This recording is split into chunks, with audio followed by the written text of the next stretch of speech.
ايوه. برحب بحضرتك معانا يا فندم. استاذ شريف اهلا بيك. اهلا بحضرتك. اتفضل. انا كنت بسال سؤال، مش عارف اذا كنت حضرتك تابعت او سمعت ولا لا. اتفضل. انا كنت بسال سؤال عن غير الاجراءات بقى اللي حصلت، وحضرتك قلت انه مفيش جواب وصل مختوم حقيقي وصل يوم الثلاث 11 ابريل لمجلس اداره نادي الزمالك يخطر النادي بانه الماتش ده هيتلعب يوم الاحد. صح ولا انا غلطان؟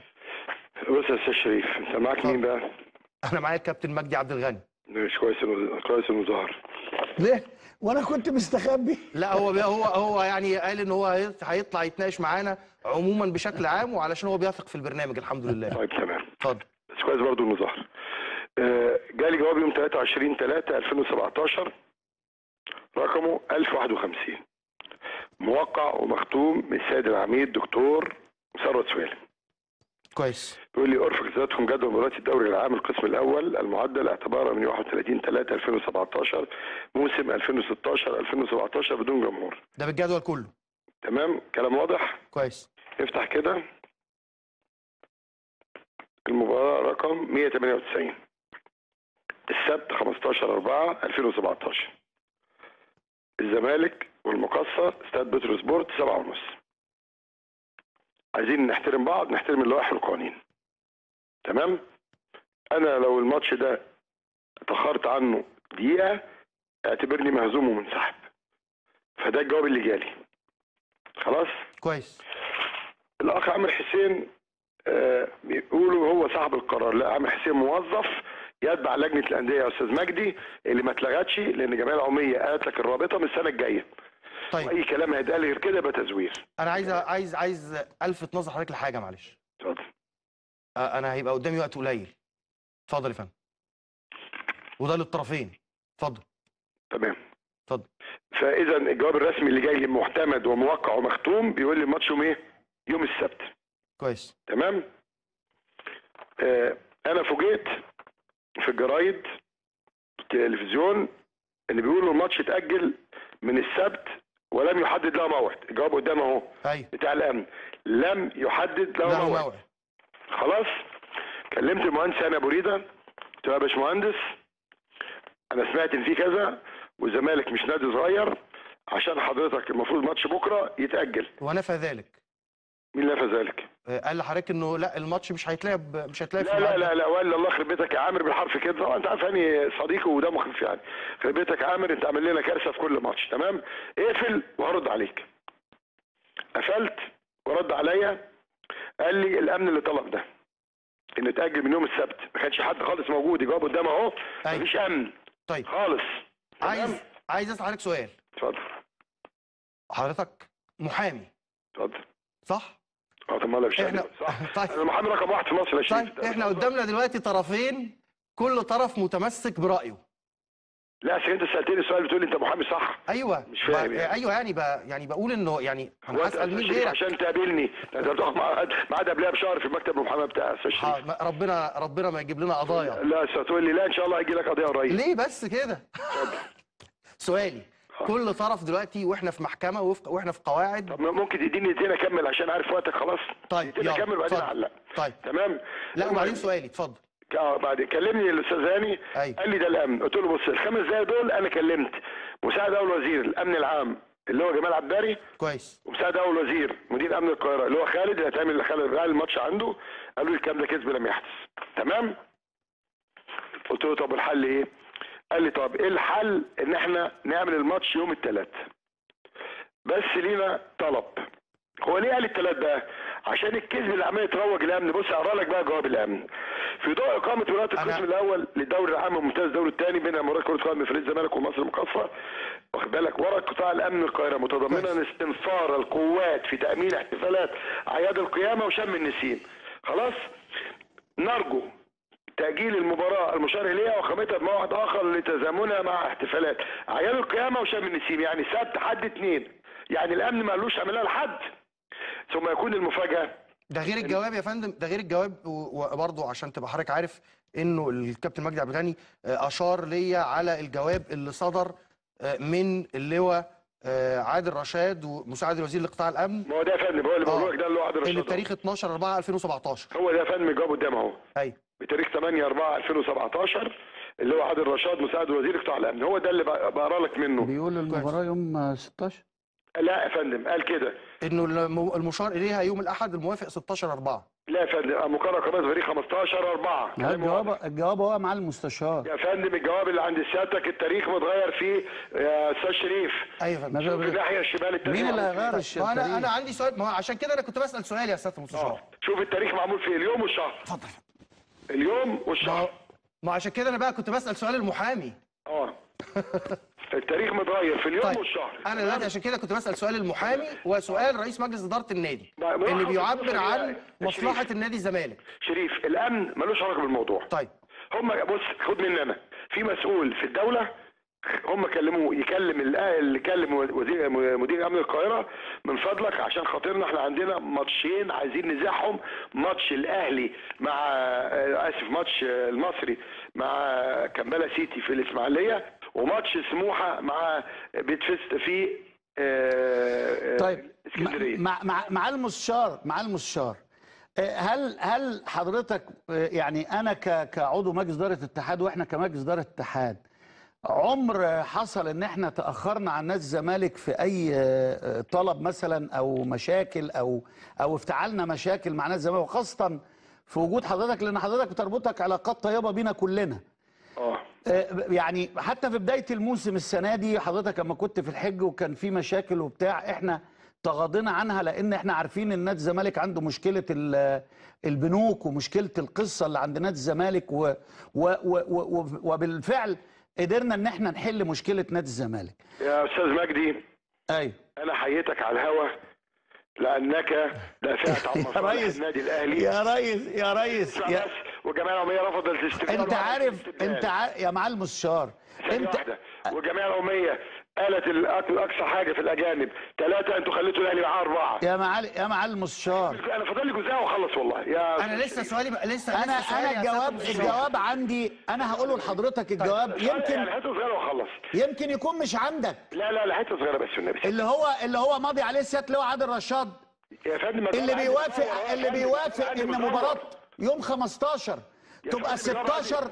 يا استاذ شريف، ملخص القصه ان هناك لازم تبقى المخاطبات دي الاثنين موجوده عند الطرفين، مجلس اداره. لا الاتحاد هو اللي بيدير اللعبه. ايوه بس ما احنا بعتنا قلنا، ما احنا اكيد لازم. عشان كده سؤالي يا سياده المستشار، خلص كلامك يا استاذ مجدي عشان اخلص. لا هو سؤالي دلوقتي يا فندم. لا اتفضل حضرتك على التليفون تخلص الاول. طبعا يا كابتن مجدي يا سياده المستشار، دلوقتي لما كل طرف يتمسك القضيه لما كل طرف هيتمسك بورقه ووجهه نظره، ايه الحل المنظم اللي يليق بنادي الزمالك ويليق باتحاد الكوره علشان نوصل لحل في نهايه الامر؟ طب تمام، ده سؤال لحضرتك. بص يا فندم، اتفضل.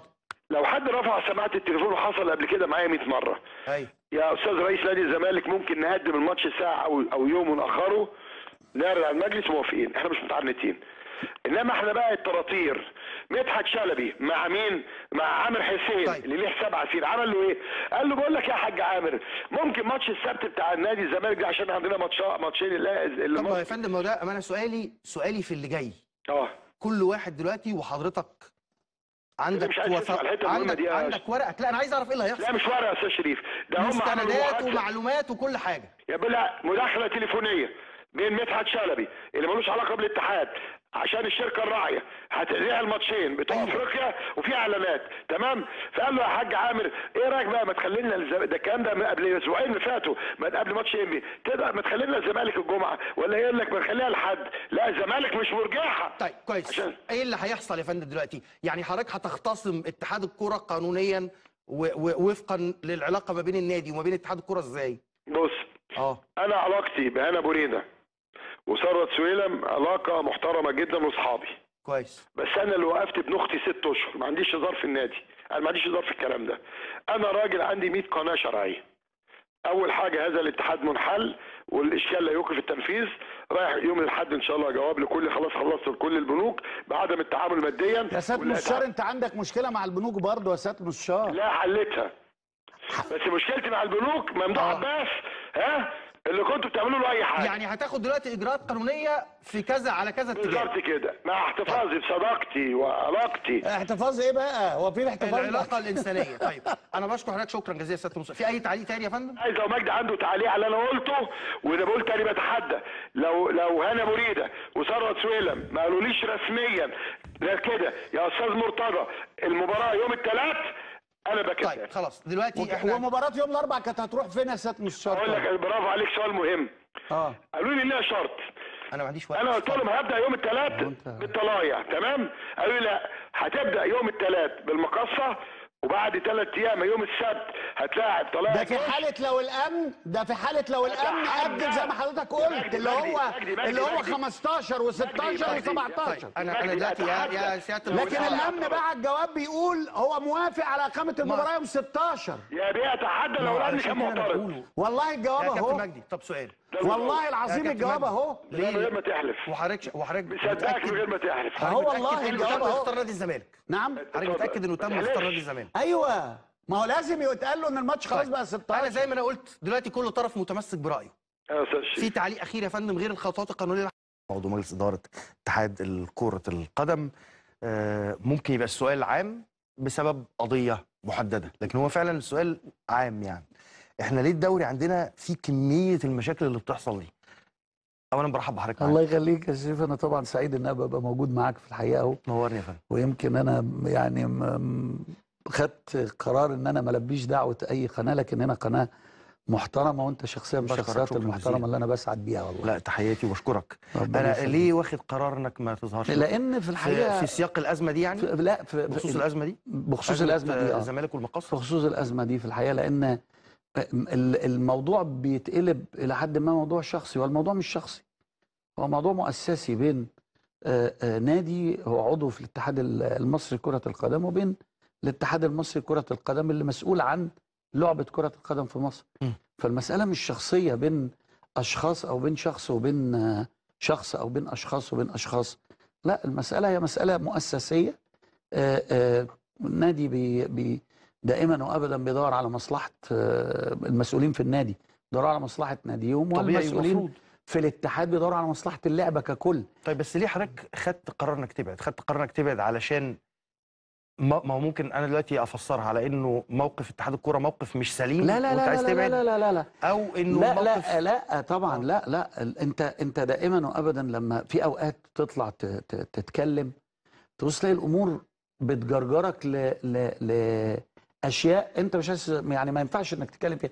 يعني انا النهارده طالعين نتكلم عن الكوره، ما ينفعش اطلع اقول انت حضرتك مثلا عليك قضيه، ولا انت متخانق مع اخواتك، ولا انت الموضوع ده ملوش دعوه بكره القدم، ملوش دعوه بالقضيه اللي احنا بنتكلم فيها، ملوش دعوه. يعني كل واحد عنده مسائل شخصيه اللي يتشرف بيها، واللي تدينه، واللي تخليه شكله كويس قدام الراي العام، واللي تخليه شكله وحش قدام الراي العام. طب لكن في الموضوع حضرتك شايف انه اتحاد الكوره موقفه سليم 100%؟ لا 100% طبعا 100%. بص حضرتك يعني اتحاد الكوره عمل كل اللي المفروض يعمله. اتحاد الكوره ارسل خطاب اولا الجدول العام بيقول ان المباراه يوم 15 يوم السبت.